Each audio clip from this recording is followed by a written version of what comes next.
Helen Keller once said that the only thing worse than being blind is having sight but no vision. Many well-meaning individuals jump into coaching with the wrong reasons. They're likely well-intentioned reasons, but wrong nevertheless. It's all too easy to get swept away in the romance of controlled violence. And the confidence that you gain from learning this sport, it's intoxicating. So I'm not blaming anyone for falling into that rabbit hole. For those of us who love this sport, we want to see how deep it can go.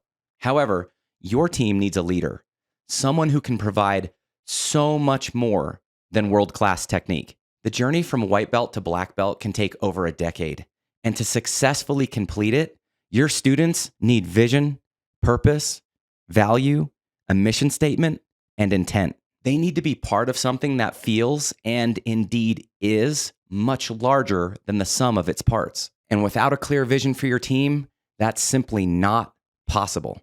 But your vision doesn't have to be this earth-shattering revelation. It can be very simple. It doesn't need to be plastered on the walls, though you might want to do that.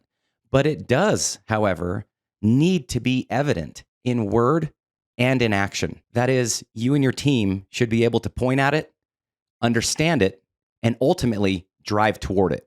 For example, at my academy, and I don't pretend to be the example of excellence, but at my academy, we desire to have a safe and fun environment where men, women, and children can successfully learn jiu-jitsu. It sounds simple enough, and it is, really, but embedded in the term safe and fun is a whole lot of intention, a whole lot of purpose, and a whole lot of thought, more than you might imagine.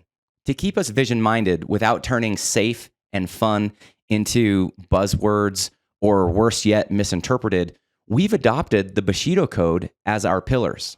The pillars are the bedrock of our jiu-jitsu and thereby support the fundamental skill set that we teach through our professorship. The pillars point to our vision without leaving room for misinterpretation. For example, when I say that I want our academy to be fun, an outsider looking in might think that this is not a place for a high-level competitor, but just for people who are goofing around.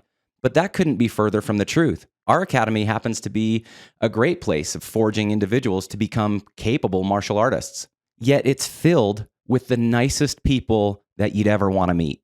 I'm talking about good people who are on their way to becoming excellent people, who are also able of inflicting great violence. However, they handle themselves as a professional, as the artist that they are, rather than a bully or somebody who's just out trying to be the tough guy. And this is only possible through good leadership, personified by the pillars, which are undergirded by your vision.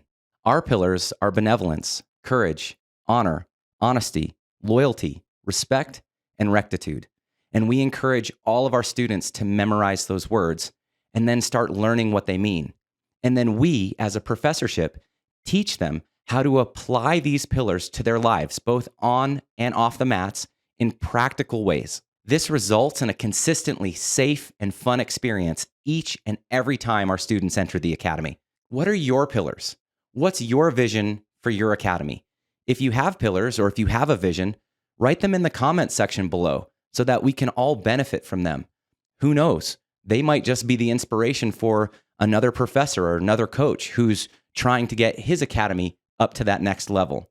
I hope that you guys have a safe and awesome time training this week. I'll see you on the mats.